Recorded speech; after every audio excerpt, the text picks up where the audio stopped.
Something that many say has never been done before. It is a skateboard trick on a surfboard. Surfing Volcom put up a $10,000 reward for the first person who could land a kickflip on a surfboard. But it has never been done on the water, at least never done on water and captured on videotape. That is until now. Torkos worked on the trick with his fellow surfer and friend Carl Reimer. Reimer was gunned down last year while leaving a party, so instead of naming it after himself, he's named it after his friend, calling it the Reimer Flip. Okay. Yeah, the craziest part is when I did the first kickflip, I did it, but I didn't know I did it because I tried it all the time and got smashed with the board. And that time it didn't. All I remember is not getting hit with the board or anything. And I remember riding, and it was almost the equivalent of running and sliding on ice. Like I was like, ah! More than the kickflip, I remember the sliding feeling, and I went, oh my gosh, I'm still on the board. It took me a second to realize I'd actually pulled it on the wave, and then I was like, wow. And then I surfed to the inside and surfed it a little, hit the lip. And then when I realized all of what really had happened, because it still didn't really realize it, the sound dropped out. And I've had things go into slow motion in my life, but I'd never had the sound drop out ever in my life. And the sound dropped out. And it was the weirdest experience because everything went still and there was no sound. There was no wind. There was no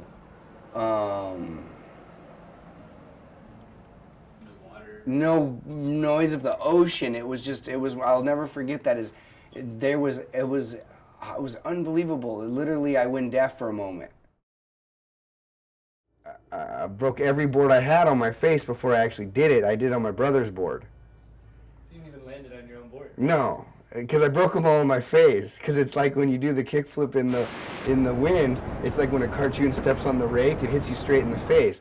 So I gotta pop my whole nose over in the morning. I just did it just now, just so I can breathe from doing that trick. Other professional surfers has taken notice of the kickflip because it is a dangerous maneuver. It was always one of the tricks that kind of scared me a little more because like the fins are right under you. The danger that's involved is what keeps people from doing it. But danger a lot of times is fear. The fear will bring danger because you'll go, oh my God, I don't want to get hit with the fins. Oh my God, the nose, and you'll make it happen because you'll be thinking about that because you're so afraid of the boogeyman. And what happened that day with Carl and everything is it made me not afraid.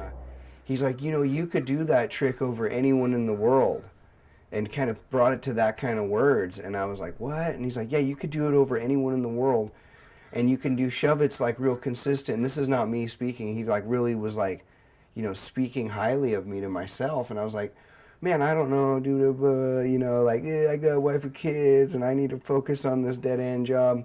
And he said, no, you need to focus on this kickflip, and you need to do it, and you need to make it happen. And he got in my face over it, kind of. And then he left my house and actually got murdered. And that kind of changed me wanting to do it, and changed the way I look at life.